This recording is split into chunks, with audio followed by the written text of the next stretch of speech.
бүгүнкү каралып жаткан маселе абдан орчундуу маселелердин бири деп айтат элем.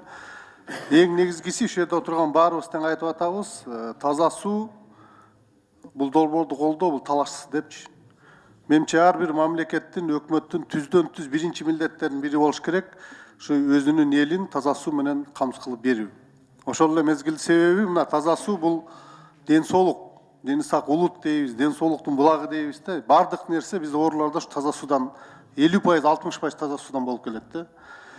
Анан айтайын дегеним, мына жогоруда аталып аткан, бүгүн каралып аткан маселе боюнча дагы мына Куршаптагы Мырзаке, Дүнбулак деп атабыз.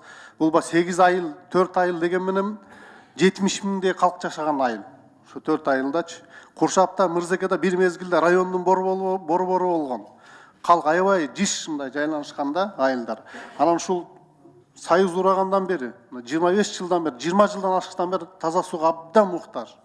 Кышы жайы дебей, кышында да суукта да колодецтин ичине чүп алып жүрүп бүгүн ичип жүргөн биздин көчөлөрүбүз бар.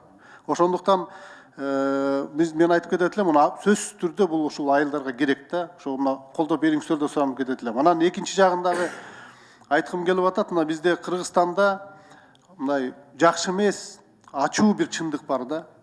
Мындан 15 жыл мурда ушу таза суу деп бүт дүңгүрөтүп Кыргызстанга долбоорду баштаганбыз.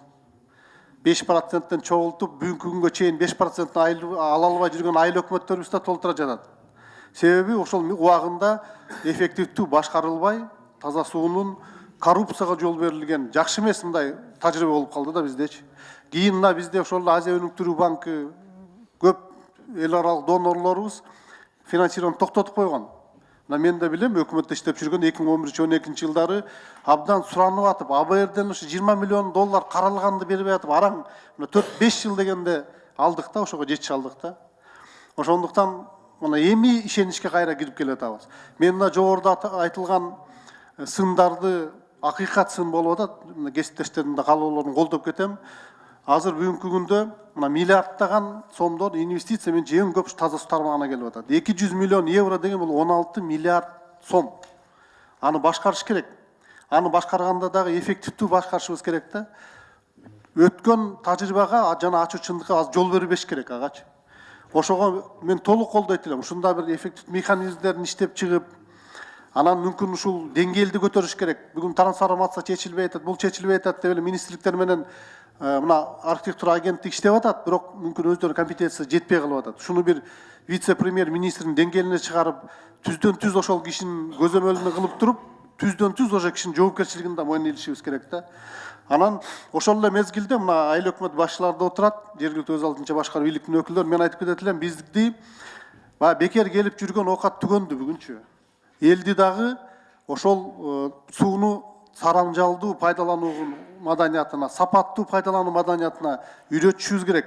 Сууну пайдалануу мага төлөгөнгө да керек болсо үйрөтүшүбүз керек да. Себеби азыр алып аткан грант келип атат, жакшы экен. 4 миллион грант, 67,3% грант болуп атат, 10,7%. Бирок ошол эмес калган төлөшүбүз керек. Төлөгөндө дагы элди үйрөтүш керек.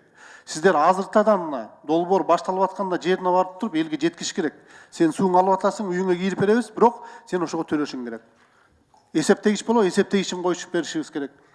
Анан баягы жөн эле келип эле мамлекет төлөйт, өкмөт төлөйт деген болбойт азыр. Азыр ушуну ачык мындай жеткизип туруп алдынан алып барыш керек да. Анан негизинен урматтуу кесиптештер, рахмат, колдоодо болуп атат.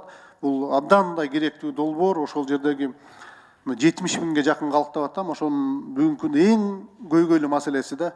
Ушул бүгүнкү мыйзам долбоорун колдоп бериңиздер деп өтүнөм, рахмат чоң.